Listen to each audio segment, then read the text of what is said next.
Hello everyone, welcome back to अनसरकारी। So continuing with our previous topic जो कि अभी कंप्लीट नहीं हुआ था, जिसमें हम कवर कर रहे हैं कि बैलेंस ऑफ पेमेंट अकाउंट की फ्रेजिलिटीज क्या है। तो so far in this particular topic we have covered the twin deficit problem, जिसमें हमने करंट अकाउंट डेफिसिट की बात करी, उसमें जो वॉलेटिलिटी है उसकी हमने चीजें कवर करी। And second deficit is the fiscal deficit. Then second component that we talked about was the forex reserves, and थोड़ा सा हमने इंडिया की हिस्ट्री की भी बात करी उसी कॉन्टेक्स्ट में वहीं in that particular lecture. So today the next element would be external debt जो है इंडिया की, ये कितना वॉलेटाइल है, या एक्सटर्नल डेट जो इंडिया की है कितनी फ्रेजाइल है, कितना हम एक्सटर्नल डेट के ऊपर डिपेंडेंट है, या हम डोमेस्टिक डेट ज्यादा रेज करते हैं, या बोरोइंग ज्यादा करती है government. So this would be looked into. So starting with this, अगर हम कंट्री के फॉरेक्स अपने इंडिया के फॉरेक्स रिजर्व्स की बात करें during 1991, so they were very much restricted due to low level of per capita income and the savings also. So एक ये factor था, we all know कि 1991 में structural reforms किए गए. So gradually we have also talked about कि today the India's forex reserves, they stand at $600 billion, so which is very we can say it depicts India's strong position, economic position, we can say. So the situation aggravated because the government of India resorted to large amounts of foreign borrowings to rectify the BOP situation back then in the short run out of the frightening condition. So उसी time period की बात हो रही है 1991 में, जब balance of payment crisis हुआ था। सो उस टाइम पे फॉरेन बोरोइंग्स हमने बहुत ज्यादा करी, बट अगेन IMF के SDR जो हम बात करते हैं, that was also relied upon as a part of reforms. So in the seventh 5 year plans जो हमारी डेट सर्विस ऑब्लिगेशन थी, दैट इंक्रीज्ड शार्पली, क्योंकि 90s इस 1990s के डेकेड में गवर्नमेंट ने ज्यादा बोरोइंग करी। तो हम बोल सकते हैं फॉरेन बोरोइंग्स, मतलब कि एक्सटर्नल डेट हमने ज्यादा बोरो किया, इट इंक्रीज्ड. सो इसीलिए सेवेंथ 5 ईयर प्लान इसी टाइम पीरियड के दौरान की हम बात कर रहे हैं. तो जो हमारी डेट सर्विस ऑब्लिगेशंस, मतलब कि जो अमाउंट अब हमें रीपे करना पड़ेगा, वो और इंक्रीज हो गई गवर्नमेंट की.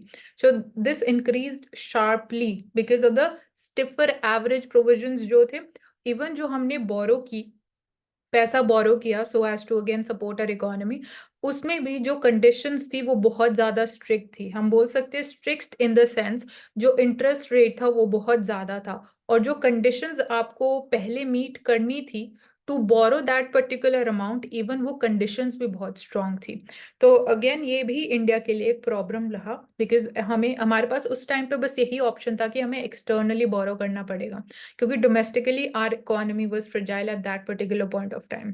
सो we had to obviously do repayments to the IMF also. हमने कमर्शियल बोरोइंग्स करी, and there was drop in the concessional aid flow. So concessions मतलब इंडिया को उस टाइम पे कम दिए गए, क्योंकि अगेन रिस्क फैक्टर ज्यादा था as far as the performance of our economy is concern. So वो जो ट्रस्ट था, that gradually increased, but at that particular point of time it was risky to trust the Indian economy or the Indian government. So हमारे जो exports थे, that depended largely on the situation of world trade. तो ये आज के time में भी एक we can say कि fragile component है. Today also we are seeing कि अगर globally economic condition is weakening, we are seeing or we are expecting, as per the credit rating agencies S&P, कि 2024 में we might expect recession in Europe, in America. So हमारी जो exports हैं, बाहर की markets में जितनी demand होगी उतना ही हमारी export ग्रोथ उसी के ऊपर डिपेंडेंट है. तो मतलब ये एक एक्सटर्नल फैक्टर हो गया.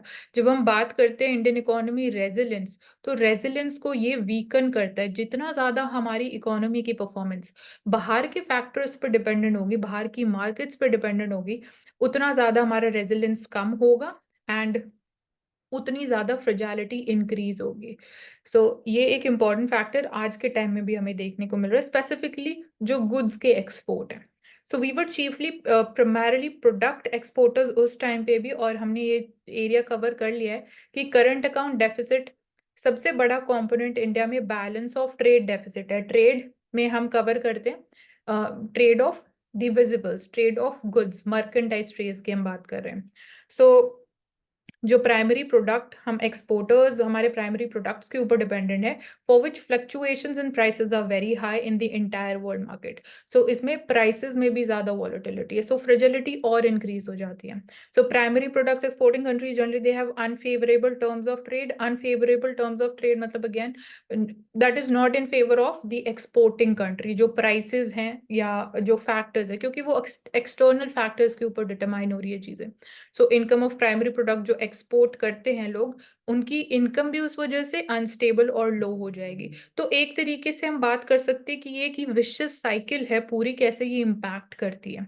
सेकेंडली, जो इंडियन प्रोडक्ट्स थे they were not up to mark. Even जो इंडियन हम प्रोडक्ट्स एक्सपोर्ट कर रहे थे, यहाँ पे हम उनके कॉम्पिटिटिवनेस की बात कर रहे हैं, उनकी क्वालिटी की बात कर रहे हैं, के स्टैंडर्ड्स की बात करते हैं। तो जैसे WTO की हम बात करते हैं, sanitary and phyto sanitary measures which is an example of non tariff barriers, वो इंडिया के लिए आज के टाइम में भी प्रॉब्लम है। Specifically we see this thing in the US market.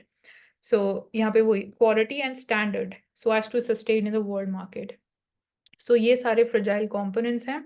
External debt की भी हमने चीजें कवर करी, एक्सपोर्ट ऑफ गुड्स की भी हमने बात करी, प्राइसेस वॉलेटिलिटी है, जो एक्सपोर्टर्स हैं उनकी इनकम भी वॉलेटाइल हो जाती है एंड फ्रजाइल रहती है। सो थर्डली, जो मेनली रेसिड्यू प्रोडक्ट्स हैं वो हमने एक्सपोर्ट करना स्टार्ट किया। सो अगेन, क्वालिटी पे भी आप सडनली इंप्रूव नहीं कर सकते हो, that also requires huge amounts of capital expenditure.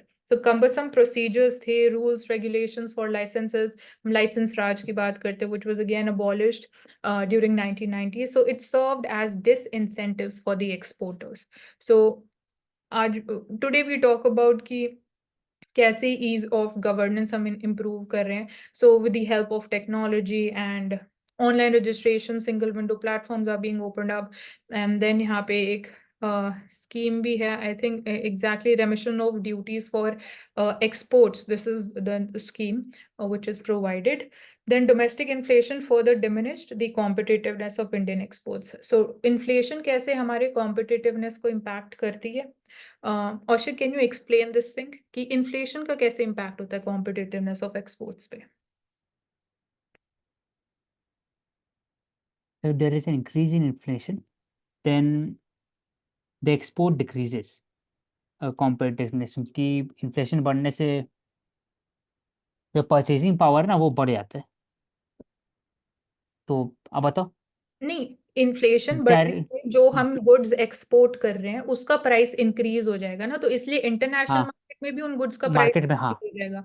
तो वहां इंक्रीज के, होगा तो फिर नहीं मिलेगा। हाँ, तो वहां के मतलब इंक्रीज। बायर्स, हम हमेशा एज अ कंज्यूमर यही चाहते हैं कि प्राइस हमेशा सस्ता हो और क्वालिटी अच्छी हो। तो इसीलिए इन्फ्लेशन इस तरीके से इम्पैक्ट करती है competitiveness of exports. Then fragile component में this is the next element, exchange rate fluctuations and volatility अब हम cover करेंगे। So external debt वाला area पूरा cover हो चुका है। So I hope यहाँ पे जितने हमने dimensions cover करे all of them are clear। अगर कोई doubt है so you can ask your doubt। उसके बाद हम आगे चलते हैं फिर।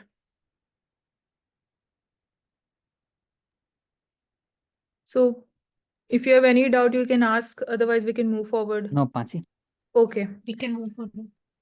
फाइन। सो एक्सचेंज रेट की बात करेंगे तो फ्लक्चुएशंस एक्सचेंज वैल्यू में होती है रुपी में एज अनदर पोजिंग प्रॉब्लम, क्योंकि यहाँ पे भी जो वैल्यू ऑफ एक्सचेंज रेट है, वैल्यू ऑफ रुपी है, वो मार्केट फोर्सेस के ऊपर डिपेंड करती है। मार्केट फोर्सेस में भी इन डिटेल, जैसे अगर हम बात करें तो कैपिटल फ्लोज एक फैक्टर है, कैपिटल फ्लोज। सो यहाँ पे ये कैसे इम्पैक्ट करते हैं हमारे एक्सचेंज रेट को? अगर कैपिटल आउटफ्लो होगा इंडियन मार्केट से, if it will outflow from the Indian economy, तो रुपी वुड डेप्रिशिएट, व्हिच मींस रुपी के ऊपर प्रेशर और इंक्रीज होता है। सो इस तरीके से कैपिटल आउटफ्लोज भी वॉलेटाइल इसलिए क्योंकि वो बहुत इजीली हो सकते हैं, लाइक फॉरेन पोर्टफोलियो इन्वेस्टर्स की हम यहाँ बात कर रहे हैं। सो वो इजीली इन्वेस्ट भी कर सकते हैं और शॉर्ट टाइम पीरियड में इंडियन मार्केट से एग्जिट भी कर सकते हैं। प्लस जो उनका अमाउंट है ना वो बहुत ज्यादा बड़ा है, इसलिए ये रुपी के ऊपर बहुत इम्पैक्ट भी करते हैं। और इसीलिए हम बोलते हैं कि आरबीआई को मार्केट, फॉरेक्स मार्केट में इंटरवीन भी करना पड़ता है सो दैट हम रुपी की वैल्यू को स्टेबल रख सकें।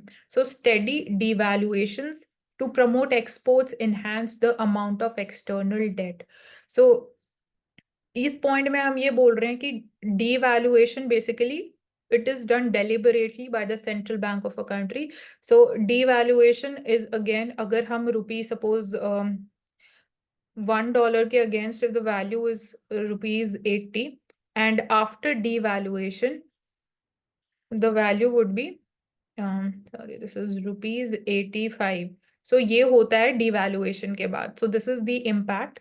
एंड अगर अब एक्सपोर्ट्स की बात करते हैं, ये की इसीलिए की जाती है ताकि हम ज्यादा एक्सपोर्ट्स कर सकें, क्योंकि इससे कॉम्पिटिटिवनेस ऑफ एक्सपोर्ट्स इंक्रीज हो जाती है. एंड ये इनहेंस करती है हमारी amount of external date. Enhance मतलब कि हमारे पास ज्यादा फॉरेक्स इनफ्लो होगा क्योंकि हमारे एक्सपोर्ट्स की कॉम्पिटिटिवनेस इंक्रीज हो रही है. तो उस तरीके से मतलब हमें अगर हम बोरो कर रहे हैं, डेट बोरो कर रहे हैं, तो उसको हमें रीपे भी करना है ना. रीपे हम उसको फॉरेक्स में ही करेंगे, फॉरेन करेंसी में रीपे करेंगे. तो फॉरेन करेंसी में इनकम हम कैसे इंक्रीज कर सकते हैं? वो हम इंक्रीज कर सकते हैं अगर हमारे एक्सपोर्ट्स ज्यादा होंगे और एक्सपोर्ट्स कॉम्पिटिटिव होंगे. सो आई होप ये चेन क्लियर है कि ये स्टेटमेंट क्या बोलने की कोशिश कर रहे हैं. Then value of rupee was administered by the central bank also. Fixed exchange rate हम पहले फॉलो करते थे, जिसमें फिक्स्ड एक्सचेंज रेट में मार्केट फोर्सेस डिटरमाइन नहीं करती थी कि कितना एक्सचेंज रेट होगा. उसमें सेंट्रल बैंक ही फिक्स करता था कि एक्सचेंज रेट क्या होगा. And start and like after again 1991 के reforms के बाद the exchange rate was also liberalized. So we shifted to the floating exchange rate. उस time पे we had the dual exchange rate, मतलब some amount कुछ purpose के लिए हम fixed exchange rate के ऊपर rely करते थे और किन्हीं और purposes के लिए हम फ्लोटिंग एक्सचेंज रेट के ऊपर डिटरमाइन करते थे. तो उसको हम डुअल एक्सचेंज रेट बोलते थे. And gradually move to floating exchange, इसमें मार्केट फोर्सेस ने डिटरमाइन करना स्टार्ट करा. So considerable gap was there between official, जो ऑफिशियल एक्सचेंज रेट होता था और जो market exchange rate. It generated difficulties for the exporters. मतलब इस ऑब्वियसली इस वजह से अगर मार्केट में दो वैल्यूज एग्जिस्ट करेंगी एक्सचेंज रेट की, तो दोनों इंपोर्टर्स एक्सपोर्टर्स के लिए वो और कंफ्यूजन क्रिएट कर देती थी. And stringent foreign exchange controls also persuaded हवाला ट्रेड. सो हवाला ट्रेड बेसिकली इसको आप यूज करते हो for even money laundering. And इसको हम अगेन टेरर फाइनेंसिंग के लिए भी यूज कर सकते हैं. सो जितने ज्यादा स्ट्रिंजेंट कंट्रोल्स इम्पोज होंगे, यहाँ पे हम बात कर सकते हैं. पहले फेरा एक्ट था, then we had the FEMA act, foreign exchange regulation act, foreign exchange management act. So ये इसमें ये बहुत ज्यादा स्ट्रिंजेंट था. थोड़ा सा इस एक्ट में अभी लिबरलाइज्ड एंड अगेन रेगुलेटरी भी थोड़ा स्ट्रॉन्ग मेजर्स थे. But comparatively it was we can say as per the situation, this was more suitable. Then ये वहाँ से अभी. दो पूछना है क्वेश्चन. हाँ जी पूछो. पहला कि जो यहाँ लिखा हुआ है कि central bank fixed exchange rate, तो फिक्स्ड एक्सचेंज रेट में हमेशा डिवैल्यू ऑफ करेंसी होता है, डेप्रिसिएशन मार्केट फोर्स के कारण होता है ना. Yes right. हाँ. मतलब और हाँ. दूसरा फेयर और हाँ. हाँ यही है डिस्टिंक्शन जो आपने भी बोला. डेप्रिसिएशन मार्केट फोर्सेस में जो फ्लक्चुएशंस होगी वो उसके अकॉर्डिंग उसकी वजह से होगा. और डिवैल्यूएशन डेलिबरेटली किया जाता है सेंट्रल बैंक के द्वारा. यहाँ पे एक एग्जांपल, परफेक्ट एग्जांपल इस चीज का यही है कि चाइना इसको बहुत ज्यादा करता है, डिवैल्यू बहुत ज्यादा करता है चाइना अपनी करेंसी को हम्म. आज के टाइम में भी. सो वो भी मतलब डिफरेंट कंट्रीज उसके अगेंस्ट भी अपनी वॉइस रेज करती है कि ये एक फेयर प्रैक्टिस नहीं है या ये एक कॉम्पिटिटिव प्रैक्टिस नहीं है. यस. और नीचे में लिखा हुआ है फेयर फेमा, तो ये कब आया था और इसका पर्पस क्या था, अगर आप समझा दो. फॉरेन एक्सचेंज के दोनों अराउंड. में डिफरेंस. हाँ. फॉरेन एक्सचेंज मतलब उसको हम और कितने अच्छे तरीके से ट्रैक कर सकते हैं और कौन से रीजंस की वजह से हम फॉरेन एक्सचेंज अर्न कर रहे हैं, हमारा फॉरेन एक्सचेंज और कैसे जो हमारा बैलेंस है उसको हम कैसे और इंक्रीज कर सकते हैं, उस चीज के लिए था. सो फॉरेन एक्सचेंज रेगुलेट कर रहे थे हम अपना. सो एग्जैक्टली फेरा का like year I have to check. FEMA was in 1999. So इस एक्ट को थोड़ा और रिफॉर्म किया गया. अब exact provision I will have to also look into it कि यहाँ इसमें क्या चेंजेस हुए. सो ये था आफ्टर अगेन 1991 के रिफॉर्म्स के बाद. तो ग्लोबलाइजेशन लिबरलाइजेशन के बाद और जो हमें चेंजेस करने पड़े, that was made a part of FEMA. आप मेंशन कर सकते हो if you can recall and नहीं, डिस्कस. नो आंसर, मेरे को नहीं पता. ठीक है, आई इसलिए विल शेयर कुछ. This thing. I will share this thing in the group. Okay, any other doubts anyone? No. All right. So this topic is covered, जो फ्रेजिलिटीज वाला टॉपिक था। एंड ओके, नेक्स्ट टॉपिक हम इसी video में cover कर लेते हैं। सो impact of exchange rate fluctuations on BOP. यहाँ पे इम्पैक्ट की बात कर रहे हैं। This can be included a part of this topic also, broader topic का। एक्सचेंज रेट फ्लक्चुएशंस होती है तो बीओपी के ऊपर क्या इम्पैक्ट होता है, तो साइक्लिकल फैक्टर्स हैं, they have a major impact on the balance of payment. तो क्या साइक्लिकल फैक्टर्स हैं? पॉजिटिव शॉक्स, एक मतलब इस पार्ट में हम एक दो दो साइक्लिकल फैक्टर्स ऑलरेडी बात कर चुके हैं। एक तो ये था important one, and I think previous इस वाली स्लाइड में था, जहाँ पे हमने ये रेजिलेंस वाली पूरी बात करी थी। सो ये दो साइक्लिकल फैक्टर्स है, मतलब कि फॉरेन इकोनॉमी, फॉरेन कंट्रीज में अगर GDP growth rate slow down हो रही है तो यहाँ से जो साइकिल स्टार्ट हो रही है हमने डिस्कस किया। Okay, positive shocks to the exchange rate indicates an unanticipated increase in the foreign currency price of the domestic currency. तो ये पॉजिटिव शॉक होता है जब हम बोलते हैं कि इंडियन रुपी इज एप्रिशिएटिंग, तो that is a positive shock. अब हम मतलब दोनों, ये पॉजिटिव टर्म है और ये नेगेटिव टर्म है। सो शॉक मतलब कि it happens suddenly, but that is in favor of the economy. And यहाँ पे इम्पैक्ट की हम बात कर रहे हैं, तो एप्रिसिएशन अगर होता है, सो एप्रिसिएशन की वजह से जो हमारे इम्पोर्ट्स हैं वो और सस्ते हो जाते हैं। So since India is again import dependent country काफी सारी एरियाज में, सो वो हमारे फेवर में है। एंड एक्सपोर्ट्स की बस इसका नेगेटिव ये है कि एक्सपोर्ट्स की कॉम्पिटिटिवनेस रिड्यूस हो जाती है एप्रिसिएशन की वजह से। सिमिलरली नेगेटिव शॉक की बात करें तो this is unanticipated depreciation of the exchange rate.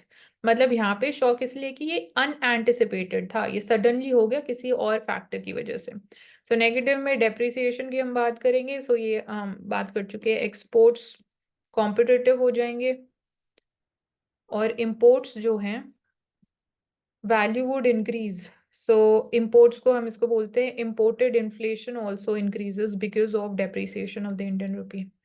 Cyclical effects on the balance of payment, more detailed economic fluctuations जो है determined by unexpected demand and supply shocks impinging on the economic system। अब इसका perfect example आज के time में हो सकता है जो रशिया यूक्रेन वॉर है, उसकी वजह से अनएक्सपेक्टेड डिमांड और सप्लाई मिसमैच क्रिएट हो गया।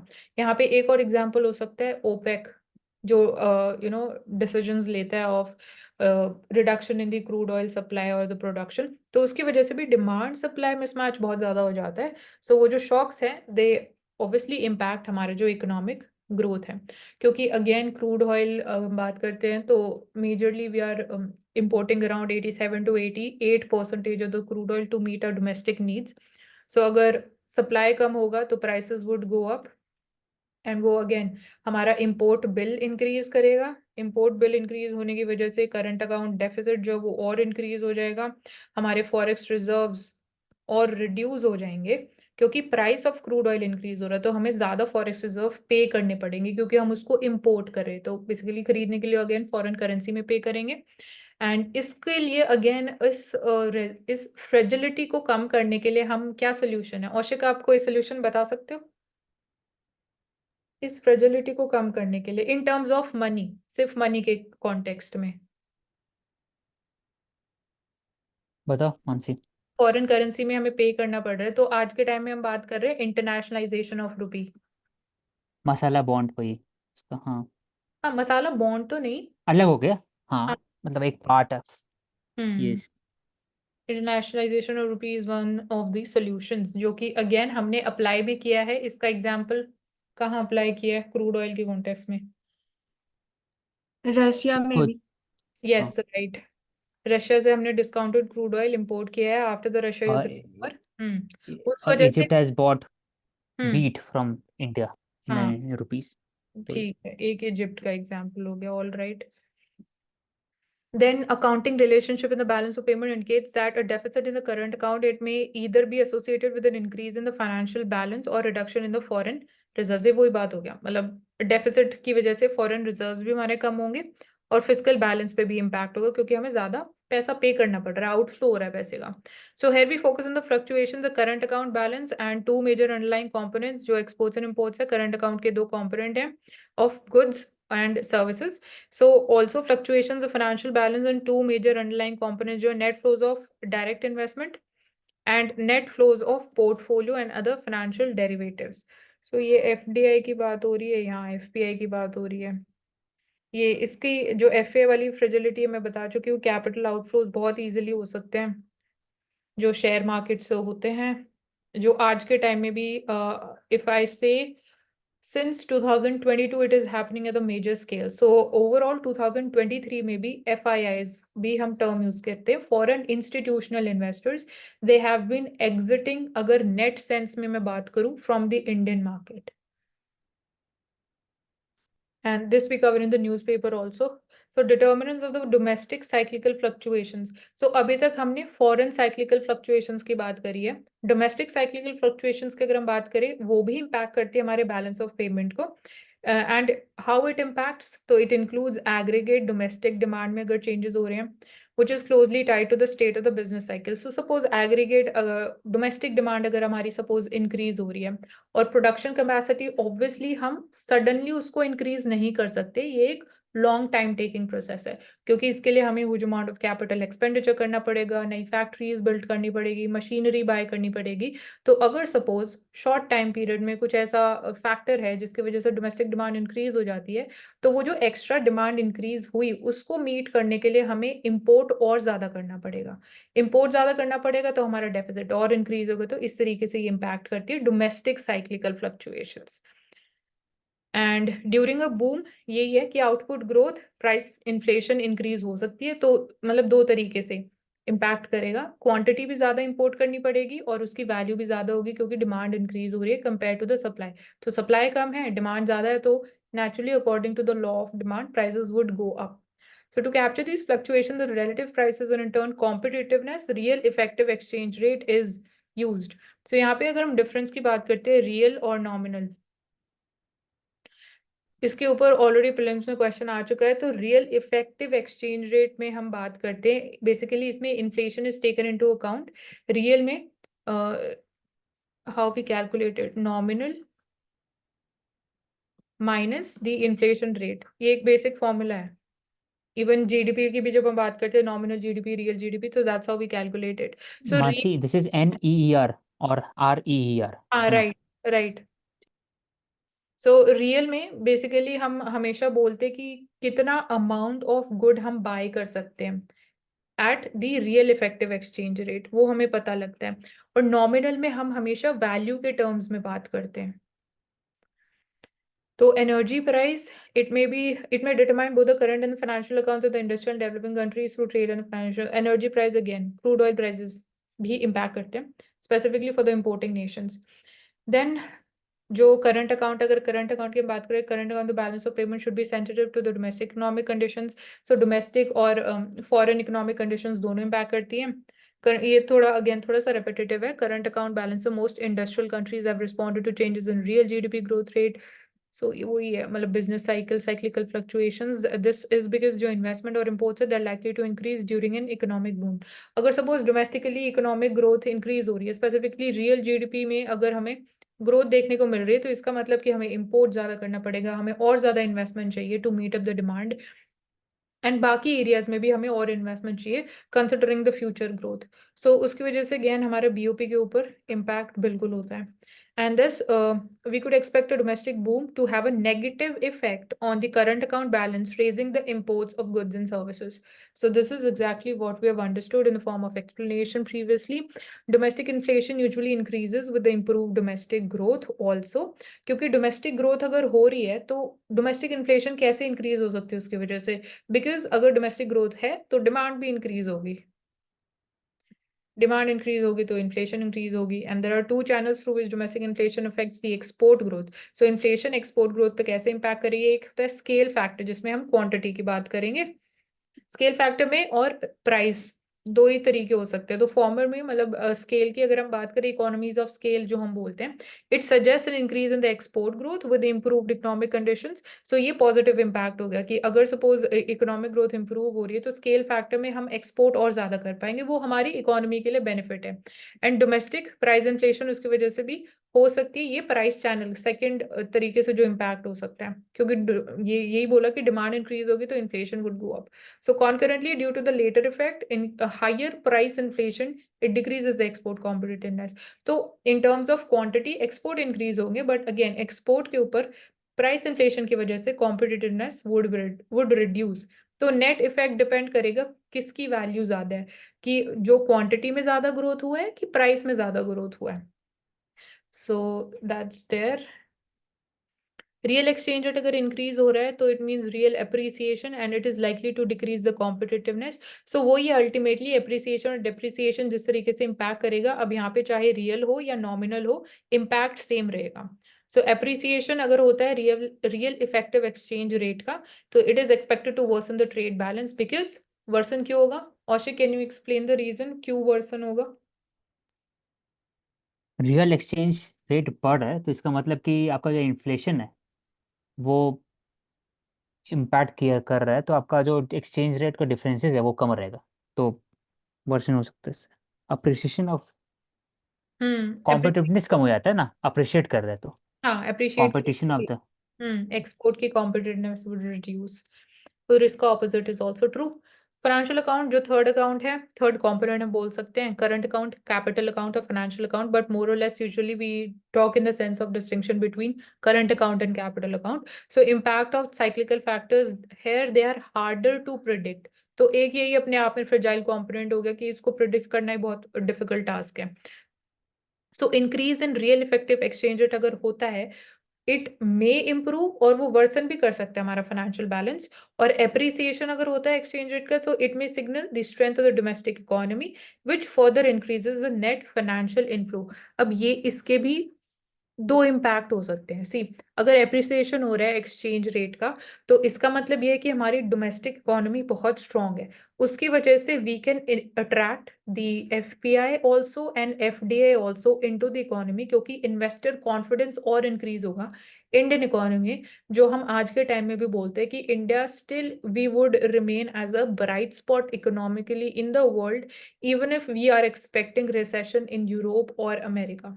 सो ये इसी चीज का इंडिकेशन है आज के टाइम में भी. और उसकी वजह से हम, और अगर एफपीआई सपोज इनफ्लो हो रहा है, तो वो अभी जब तक इनफ्लो हो रहा है वो हमारे लिए पॉजिटिव है, हमारे फेवर में. बट अगर इसका अगर हम नेगेटिव बोलो तो आउटफ्लो भी इजीली हो सकता है. तो ये बोल सकते हैं एक तरीके से डबल एज स्वॉर्ड की तरह एक्ट करता है. और इसका opposite is also true.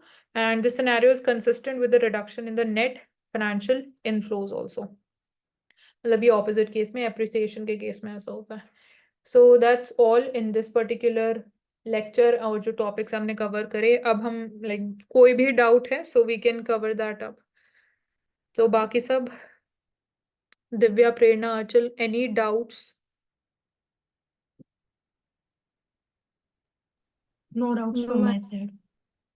Okay, जो हमने समझा, जो इम्पैक्ट हमने समझे, एवरीथिंग इज क्लियर?